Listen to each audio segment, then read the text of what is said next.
You know what the most liberating moment is. It's not when someone suddenly treats you better.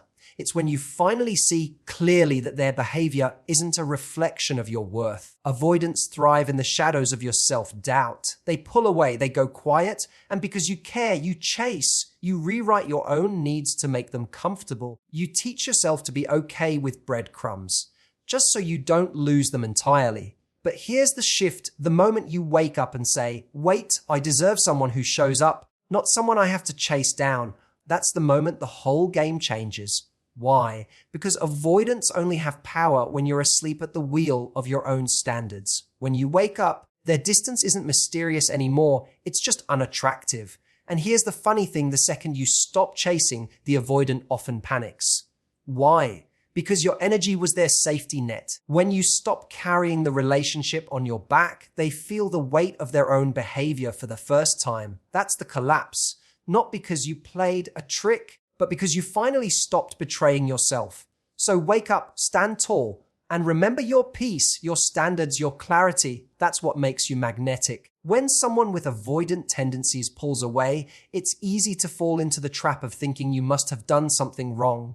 The silence feels like punishment, the distance feels like rejection, and the human brain immediately searches for answers in the only place it can, within yourself. You replay the last conversation, you analyze every text, you wonder if you were too much, too needy, too emotional. But here's the truth that most people miss: their withdrawal has far less to do with you and far more to do with them. It's not an evaluation of your value, it's a reflection of their patterns.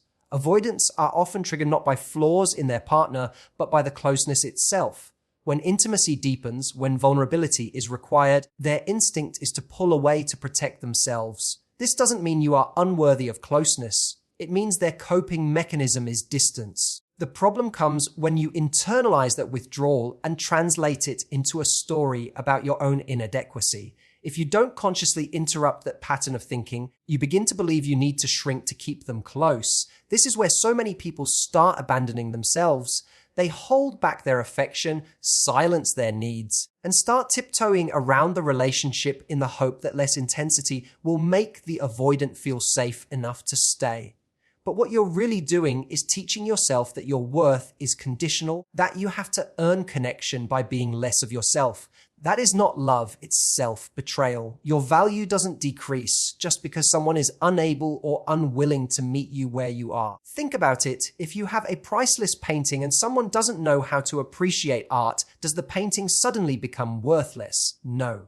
The person simply lacks the ability to see its beauty. The same is true in relationships. If an avoidant pulls away, it doesn't suddenly erase your kindness, your loyalty, your depth, or your capacity to love. Those things remain no matter how they respond. When you start seeing their behavior as a reflection of their own limitations, rather than as evidence of your shortcomings, the dynamic shifts. You stop taking their silence personally. You stop shrinking yourself to maintain proximity. You realize that you don't need to audition for love. You already embody it. Their withdrawal doesn't diminish your value. It only reveals where they are in their own journey. And that awareness alone is enough to stop the cycle of self-blame and remind you that your worth was never up for negotiation. Avoidants often operate in a dynamic that relies heavily on the other person's uncertainty. When you care deeply, their distance naturally provokes questions inside you. What did I do wrong? Did I push too hard? Am I asking for too much?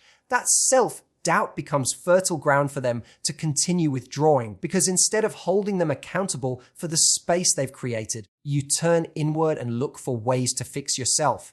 This is how avoidants maintain control in relationships. They never need to say outright that you're the problem. Your own fear of losing them convinces you to carry that weight. The more uncertain you feel, the more you chase reassurance. You start adjusting your tone in texts, waiting longer to reply so you don't seem clingy, giving up your own needs just to appear easygoing. You lower your standards without even realizing it, because somewhere deep down you believe that if you can just be less demanding, they'll finally feel comfortable enough to stay. But that very energy, the chase, the bending, the overthinking, only fuels their retreat. It confirms to them that you will do the work of maintaining the bond while they can continue keeping their distance without consequence. This cycle benefits the avoidant because it allows them to stay in their comfort zone. They don't have to face the discomfort of intimacy or their own fears of vulnerability.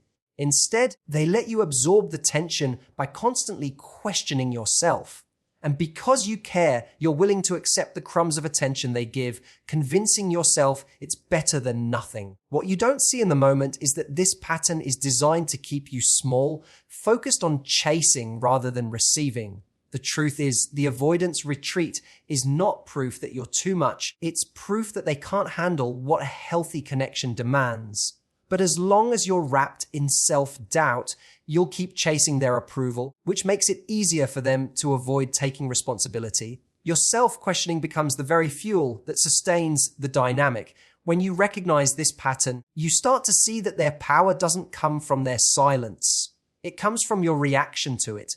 If you no longer collapse into questioning yourself when they withdraw, the dynamic changes. The moment you stop chasing and instead stand firmly in your worth, you take away the very leverage they rely on. Without your self-doubt to feed off, their distance no longer feels powerful. It feels empty. And that's when the game ends. There comes a pivotal moment in every connection where you realize that constantly shrinking yourself to keep someone comfortable isn't love, it's survival. That's when the real shift begins, the moment you raise your standards. Until then, an avoidance behavior can feel like a puzzle you're desperate to solve. You bend, you compromise, you soften your truth, hoping that if you just approach them in the right way, they'll finally meet you halfway.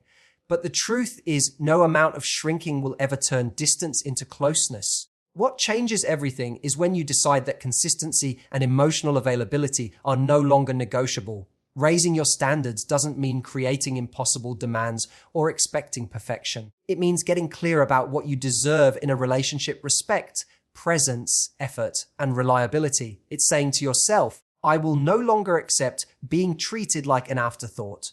That clarity forces you to stop making excuses for someone's detachment and instead evaluate whether their actions align with the kind of love you want. When you do this, you step out of the haze of waiting, guessing, and hoping, and you step into your own power. The effect of this shift is profound. Suddenly, their silence stops being mysterious and starts being unattractive.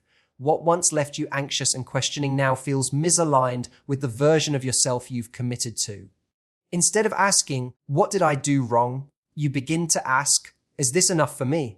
That one question flips the dynamic completely because now you're no longer operating from fear of losing them. You're operating from confidence in what you bring to the table. For the avoidant, this is where the collapse often happens. Their power depended on your willingness to settle, to keep lowering the bar just to maintain the connection. But when you raise your standards and stick to them, you remove the safety net they've been relying on. They can no longer lean on your endless patience or your constant pursuit. They either step up and meet you where you are, or they fall away. Either way, you're no longer stuck in limbo. Raising your standards isn't about pushing someone away. It's about pulling yourself forward. It's about refusing to live in a version of love that feels like starvation when you're capable of so much more. And once you embody that, the entire dynamic with an avoidant shifts, not because they've changed, but because you finally decided you will not negotiate with your own worth. When someone with avoidant tendencies pulls back, the instinct for many people is to chase. You want clarity, you want reassurance, and you want to restore the closeness that suddenly feels like it's slipping away. But the very act of chasing is what keeps the avoidant dynamic alive. It feeds the imbalance because now you're doing all the work while they get to remain distant and unbothered. The true turning point happens when you stop running after them and instead allow their distance to reveal itself for what it is. That's when their power over you begins to dissolve. Avoidants often thrive on being seen as elusive or mysterious. Their absence can feel intoxicating because you interpret it as depth, as if there's some hidden meaning to their withdrawal that you just haven't cracked yet. But once you stop chasing, the illusion fades. The space they create no longer feels like an enigma. It feels like disinterest. And when you see it for what it really is, you stop giving it the allure it once had. Their silence is no longer magnetic. It's simply unattractive. The beauty of this shift is that it places the responsibility back where it belongs. By refusing to chase, you force the avoidant to confront the reality of their own behavior. They can no longer rely on your pursuit to maintain the connection. They either step forward or they risk losing the bond entirely. For many avoidants, this is unsettling because your energy, your persistence, and your hope were the very things that allowed them to avoid accountability. Without your chasing, they're left to face the emptiness of the distance they've created. What makes this so powerful is that you're no longer controlled by their push and pull. You're not anxiously waiting for their return or adjusting your life to accommodate their hot and cold patterns. Instead, you stand in your own clarity. You know what you need, and you're no longer willing to trade your peace for the chance that they might one day show up. That steadiness in you is what dismantles the dynamic. It's not about playing games or trying to teach them a lesson. It's about reclaiming your self-respect. When you stop chasing, you stop signaling that their inconsistency is acceptable. You show through your actions that you won't negotiate your standards just to keep someone around. And in that moment, the avoidance power collapses, not because you manipulated them, but because you finally chose to value yourself more than their distance. When you're caught in a relationship with an avoidant, it's easy to think the collapse of their power is about somehow beating them at their own game. You imagine that if you finally stop chasing, they'll suddenly realize your value, come running back, and you'll win. But the deeper truth is that this isn't about winning or losing. It's about reclaiming yourself. The real shift doesn't come from them changing their behavior. It comes from you deciding that you will no longer abandon your own needs in order to keep someone else comfortable.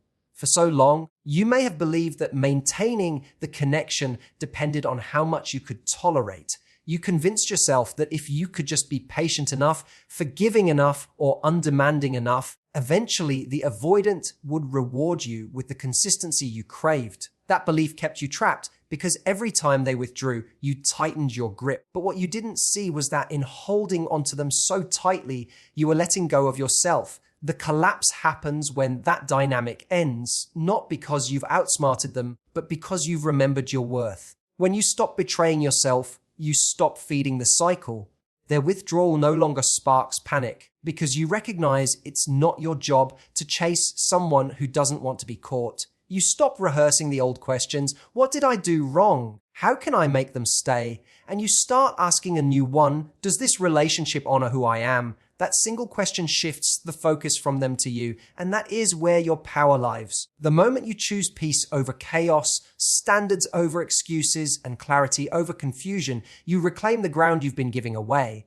You no longer seek validation from someone who withholds it. You validate yourself by refusing to accept less than you deserve, and that's when the avoidant often begins to feel the weight of their own behavior. Without you doing the emotional labor of holding the relationship together, they're left face to face with the emptiness their distance creates. But even then, the point isn't whether they collapse, come closer, or walk away. The victory is that you've already won.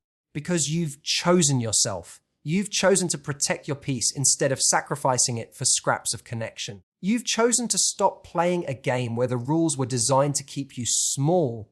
And once you've stepped into that awareness, the avoidant no longer dictates the terms of your life. You do. The truth is, avoidants don't collapse because you trick them or because you finally found the right words to make them stay. They collapse when you stop giving them the fuel of yourself, doubt, when you stop bending yourself into someone you're not, and when you finally decide that your standards are not up for negotiation. That's when their distance no longer feels powerful.